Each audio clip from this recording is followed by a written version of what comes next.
Germantown Elementary. Dobre Reno. Morning in Czech.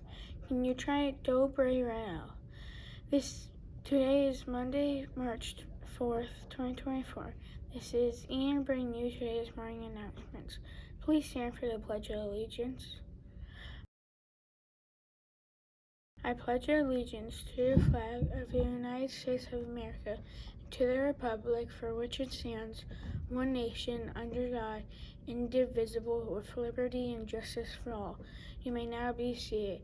Now here's Jane with the weather forecast and birthdays. Hello, this is Jade.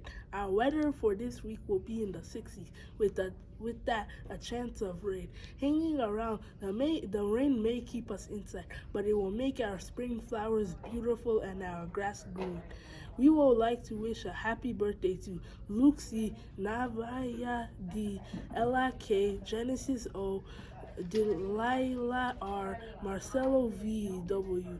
We have two staff birthdays for this week, Miss Van Ackeren and Miss Levon. Now here's Miss Van Ackeren with some good news. Good morning. Stimulation, learning, and fun. These are all activities that are known to help brain health. And what better way to add these critical elements to your daily life than to let a flock of preschoolers do it? Belong Senior Homes specialize in dementia care. They have senior care villages throughout England, but this is the first to integrate children. The pioneering facility supports older people to live their lives independently with access to several shops and services right on site. The Ready Generations charity, along with Belong, partnered to run the village's first preschool. Children feature in the daily life of the residents and tenants, enjoying experiences together, including shared mealtimes, stories, arts and crafts, and exercise. Recently, Belong welcomed the Mayor of Cheshire, Sheila Little. This is a particularly exciting and innovative development as it includes a preschool, which benefits both the children who attend and the residents, said Little.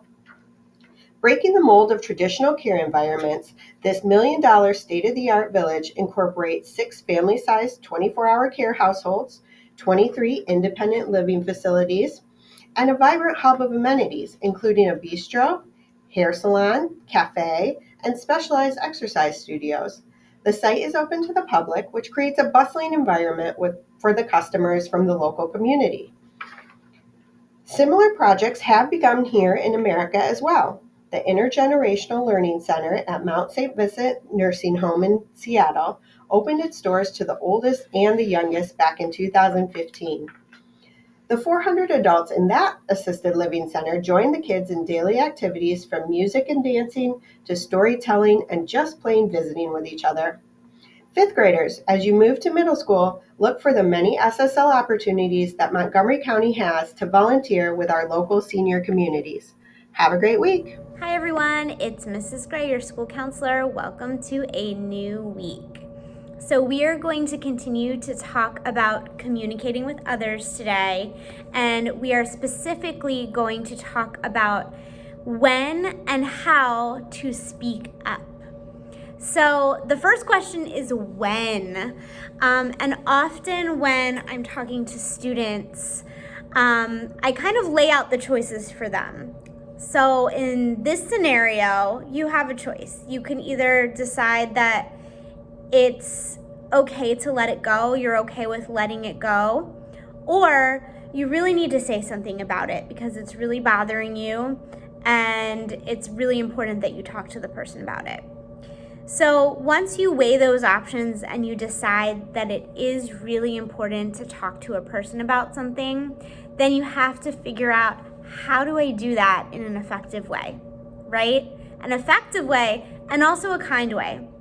And in this slide, you see an assertive way. So you're getting your point across, you're being heard, but also doing it in a kind way.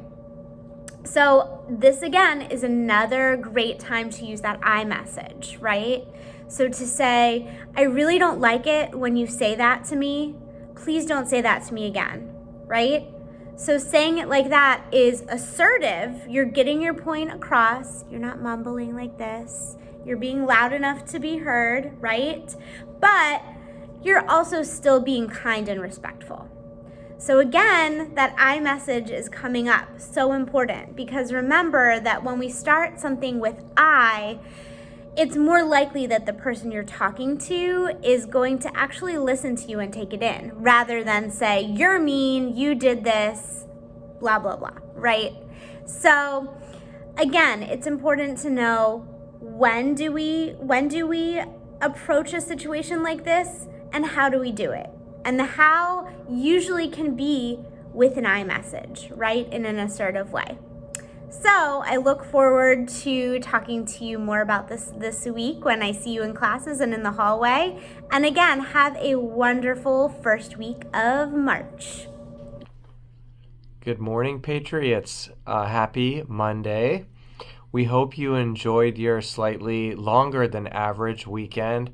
We had an early release on Friday because that is interims for quarter 3, which means it is a midway point of third quarter. If you really think about it, the time is going by very quickly between now and the end of the year. So in the next couple weeks, we need to work extra hard before spring break comes just to stay on top of what you need to stay on top of. Check in with your teachers. Make sure you're doing your very best, that you're not missing any work.